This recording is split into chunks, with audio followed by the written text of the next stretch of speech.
She was a queen cloaked in power, legend, and enigma, a woman whose name echoes across millennia. Yet even now, more than 2,000 years after her death, we still don't know where she is.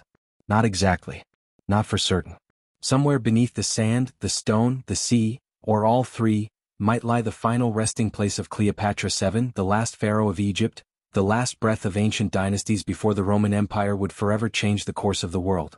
And now, for the first time in centuries, we might be closer than ever to finding her. Welcome to a journey that blends history, mystery, and obsession. This is the search for Cleopatra's lost tomb. It all began with whispers in the sand. Archaeological legends that Egypt held secrets it hadn't yet revealed, secrets that even time itself seemed to have forgotten. But those whispers turned into a roar on November 20, 2022, when Egypt's Ministry of Tourism and Antiquities announced a stunning discovery beneath the ancient ruins of Taposiris Magna, a temple located near Alexandria. What they revealed wasn't just a set of artifacts or a dusty chamber, it was a tunnel. But not just any tunnel. A colossal, geometrically perfect corridor stretching deep into the earth, over 40 feet below the surface, built by unknown hands for unknown reasons. The world gasped. What had they just uncovered? At the heart of this unfolding story is a woman who refuses to accept that history is ever truly written in stone. Her name is Kathleen Martinez, a criminal lawyer turned archaeologist from the Dominican Republic whose lifelong passion for Cleopatra led her to exchange courtroom arguments for ancient tombs and sun-scorched excavations. Kathleen wasn't just hunting bones and artifacts. She was chasing a queen, a legacy, a voice buried by centuries of propaganda and silence.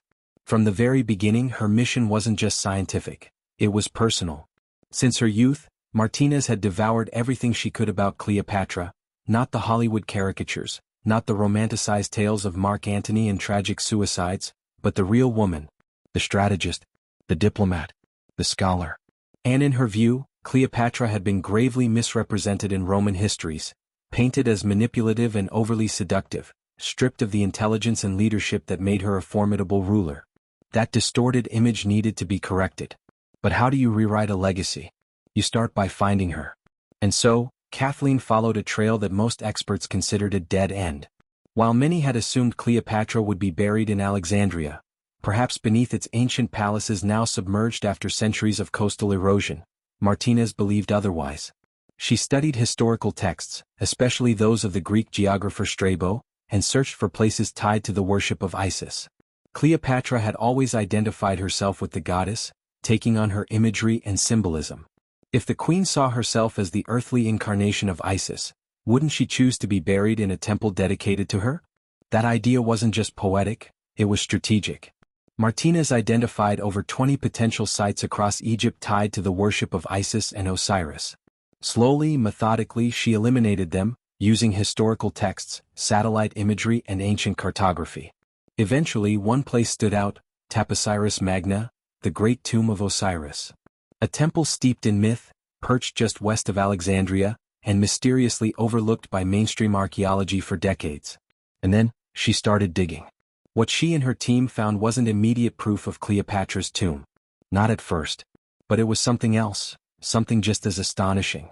As they removed layers of earth that hadn't been touched for nearly 2,000 years, they began uncovering ceremonial chambers, coins bearing Cleopatra's name and likeness, pottery, statues, and even mummies buried with golden tongues in their mouths, possibly as offerings to allow the dead to speak in the afterlife. Every clue seemed to whisper her name. But the turning point came with the tunnel.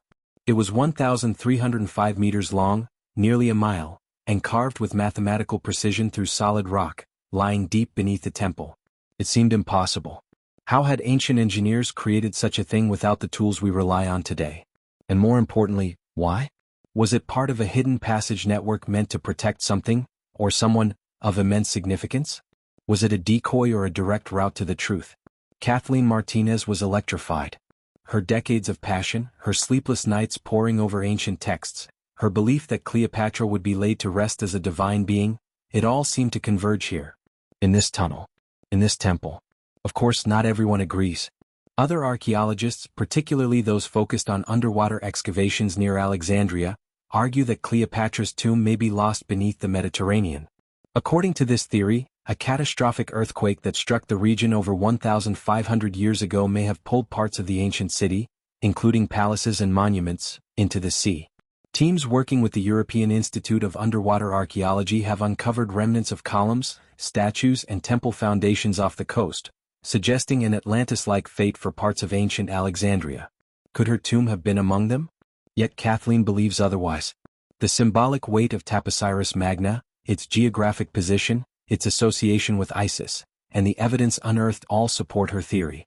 And more importantly, she hasn't finished digging. As part one of this incredible tale draws to a close, we stand at the edge of discovery. Below the earth, a tunnel stretches into the darkness, and what lies at its end could change everything we thought we knew about Egypt's final queen. History waits, holding its breath.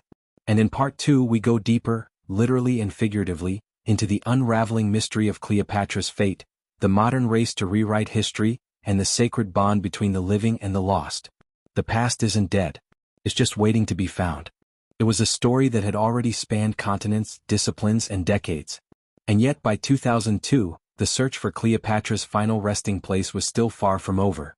Armed with clues extracted from ancient manuscripts and fragments of archaeological finds, the team led by Kathleen Martinez plunged deeper into the soul of Egypt, a land thick with forgotten secrets and wrapped in the fabric of myth. These weren't just excavations anymore. They were meditations. Explorations not just of sand and stone, but of the human impulse to remember, to honor, and above all, to understand. In a remarkable turn of fate, Martinez found herself connected with one of Egypt's most iconic figures in archaeology, Dr. Zahi Hawass, then head of the Supreme Council of Antiquities. Their collaboration brought renewed credibility and structure to a project that was still funded, in part, from Martinez's own resources. This wasn't a lavish, government-backed effort. It was a labor of belief. The kind of belief that convinces someone to leave behind an entire legal career to chase the silhouette of a queen lost to time. By 2004, the real digging had begun. Beneath the blistering Egyptian sun, Martinez and her team commenced what would become one of the most significant archaeological quests of the 21st century. She didn't just walk into the past, she ran toward it. In leaving law, she found something richer, something deeper. Her choice was irreversible. The tomb of Cleopatra wasn't just a curiosity anymore. It had become her life's calling. But the mystery only deepened. In 2005, the excavation momentarily paused as the team returned to the Dominican Republic. What could have been a simple respite turned out to be a pivotal chapter. During meetings with the Dominican Republic's Minister of Foreign Affairs, Martinez was awarded diplomatic status. A new passport, yes, but more than that, it was an open door. An international badge of purpose. It meant fewer bureaucratic hurdles. It meant permanence. It meant the hunt could now go on without fear of interruption. Cleopatra's spirit seemed to bless the effort with every step. The center of this unfolding epic was the Temple of Taposiris Magna, once dismissed as irrelevant by earlier scholars, but now shining with potential. Just 50 kilometers west of Alexandria, the temple stood as both a relic and a riddle, echoing with stories that the stones themselves seemed desperate to tell. And then a new chapter began to reveal itself. They unearthed two chambers, hidden, silent, preserved from time's decay. It wasn't just the architecture that stirred excitement. It was the way the walls whispered. Inscribed with hieroglyphs, they didn't merely decorate, they testified. These were spaces of ritual, of reverence, of something sacred. Suddenly, the Temple of Taposiris Magna wasn't a fringe site anymore. It was a glowing epicenter of intrigue. The following years would unearth a breathtaking cascade of discoveries. In 2018, more than 800 artifacts were retrieved from the sands.